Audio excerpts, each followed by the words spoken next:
Good afternoon. Thank you for appearing for this workshop. And today is going to be our first ever management training workshop I've prepared for you shortly.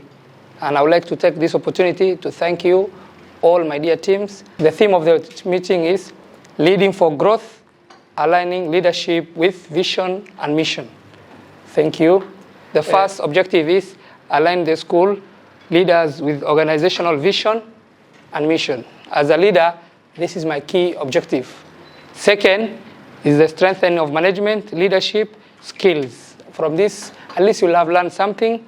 And third is addressing dysfunctional behavior affecting the teamwork. In any organization as leaders, these are the basics. Wherever you go to Google, you go to a small, as long as there are 3 people in a place, they must be dysfunctional, there must be challenges. Last year, if you're having a smooth team, now you recruit others. And then as a leader, how do you separate beans? How do you separate the chaff from?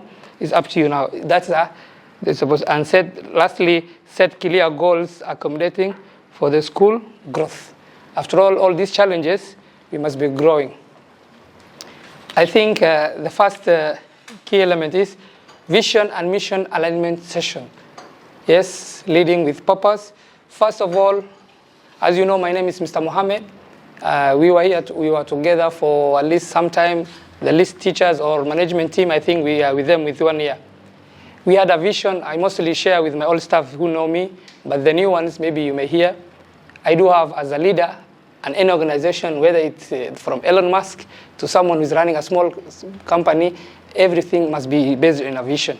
Our vision as Imam Shafi group of schools, and now Bahari is overtaking us, Bahari schools, is to impact over 6,000 students in the next 10 years. That's what I set myself from day one when I had 2 children in Imam Shafi. I think as years go, we are clinching closer. I think now we're almost heading 2,000. That is the God's grace, but it's still 4,000 short. That's why I don't relent. Whether if someone is in my shoes, he could have satisfied himself 500 students. But as long as you have that big ambition, anything in between, still you think Baro. So that's the ambition I have. And then after God, there are those who drive the bus and those who are with the senior. I think not one person can go to a big destination. You need support. You understand, someone to fuel with you. You know, in life and what we say in God, riziki hailiwi na mtu moja, inaliwa na group, si ndio? Kuna leo mko hapa, kesho utakuwa na yako. Pia utakuwa lazima uwe na vision. Even if you take something from this vision, from this training, is supposed to be having vision. And then that vision must be positive. It's not something inflecting. The organization grows, even the management also grow with challenges, with understand. I like some schools are giving me challenges like Likoni, Alhamdulillah, the Bahari, we are maintaining, doing something great. The primary section is really trying itself. The secondary also we have maintained with helping one another. I do the marketing, na nyinyi mnafanya the real work. 80% of the work is maintaining those children in the school. Shaban, in Majengo, in fact, he was giving me a statistics yesterday. I was getting surprised. Big schools having lesser population than us. First is we thank God. It's not COC. Sometimes we are doing against all odds. We are doing well, by the way. We congratulate ourselves. Can we clap for ourselves? We're really doing our best. But kila soko lazima kipatikane changamoto. And until we die, we live with problems. And Jim Rohn says one of my best quotes is, don't wish for less problem. Wish for more skills. Those are the things that also motivated me all those years. Because having those skills, you will have a way out of a problem. And problems will be with us until siku napelekwa mbele ya Mungu, si ndio? The rest is story. Hii dunia kama tuko, Mungu anakupatia afya, challenge. When you are healthy, financial is bad. When you are financially okay, kuna sukari, shida, watoto. Ama all of a sudden, watoto wako wamekufa. Mtoto mmoja akona cancer. Life's up and down. Today we are here, tomorrow we may have another. So challenges will be with us. Let us accept, but let's ask how we are going to overcome. I think that is the vision of this school. And then part of our mission is to deliver quality education at affordable price. For me as a leader, I always care for also our parents, our economy, things are tough. We are not that school that charge a lot. We are there in the lower middle class. Lower, we are neither charging ile ya chini ambayo haiwezi enda, but at least our parents are able to afford our schools. And in fact, they not only give us money, they also thank us. Yes, Hakuna kitu kizuri kama hiyo, si ndio madam? Unapata mzazi anakuambia ametoka Tanzania, now we can speak to English. You have done well in Likoni, si ndio? We set the standard. In fact, the structures are not that much.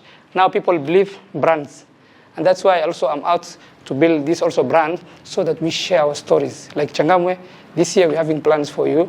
Even if you don't have the transport or we are delaying it, but you must impact with stories, create things. Anything you need, I told you my media people are here, capture them. You know, covering that nowadays is another issue. When people come into your press, cover your issue, it's a lot of money.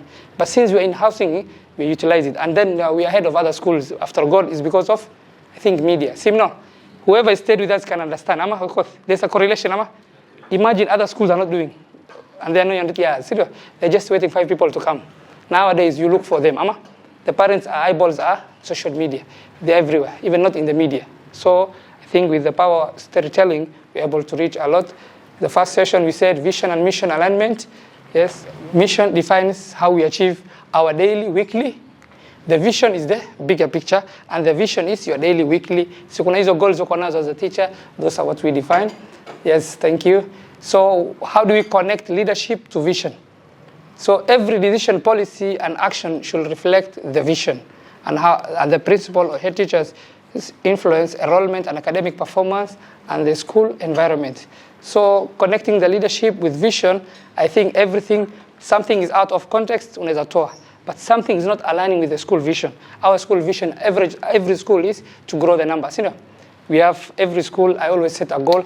Like Imam Shafi, always we are setting 300, 350. Always I tell you. But this elusive number, every time I'm catching. Whenever we are 220, yet this 220, if someone is wearing our shoes, we are so ahead with lower nursery enrollment, with everything. But of course, we are doing well. But also, I see this. Why? Because with this, I think we can pull. With vision, anything cannot stop you. You just push it. Personally, that's how I don't sleep. At Bahari, your goals is 600 to 800. Whenever it's 450, I see still way to go. 450, some schools, that's a huge thing. Serious. But our goal is, inshallah, 2026, we said 600. How do we make it? Through storytelling, through empowering, through teaching, and maintaining. The best thing is once you maintain the vessel, if you add 50, now with 2 years, 3 years, we can be somewhere.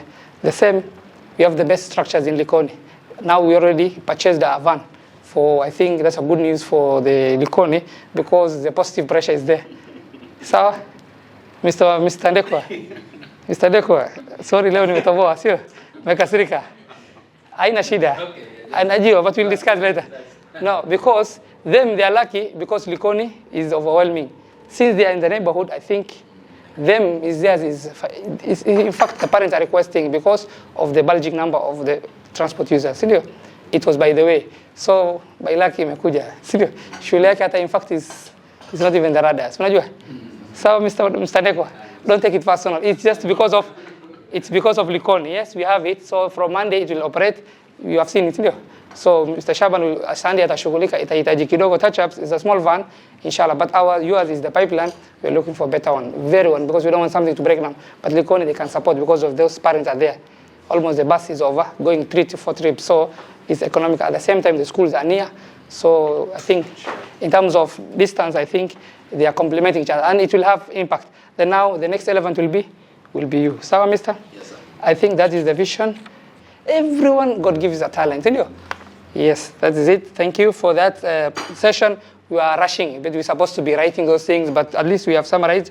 We go to the second, leadership strategies for school growth. First is the key we have to cover is the role of a school leader. I think Mr. Koth was touching directly, and you never knew these things. The role of a school leader, who is a school leader? The principal, the manager, those in charge of others. This is a responsibility. So as a leader, you must be a visionary. How? You set clear goals for your team. Sindio? Second, be a mentor to those. We are summarizing so that we go to the key points. Be a mentor, develop teachers to their full potential. Decision making, this is now the leadership strategies. Decision making and problem solving. So the third part is delegation and empowerment. There's someone who talks to you. Delegation and empowerment. Trust your team, but hold them to. You trust your team, but I trust you, but sometimes I have to come unaccountable. Is that thing done? Shaban, what you said, ABC, is it done? It's not that unafatwa, just because you have to be accountable. And then there's those juniors. You delegate them so that they feel empowered. You don't have to follow them. That's now you're giving yourself extra work. You give him, you does, then you put those boundaries. This and this I require. Once they have done, let them bring you not stories, results. Results in terms of I did this, I have done. However much time you took. By the way, anything, any activity, let no one report you an activity. Activity is running, going, those are an activity. But I ran, I came on time. That's a result. I brought for you this, I went this meeting, this was the outcome.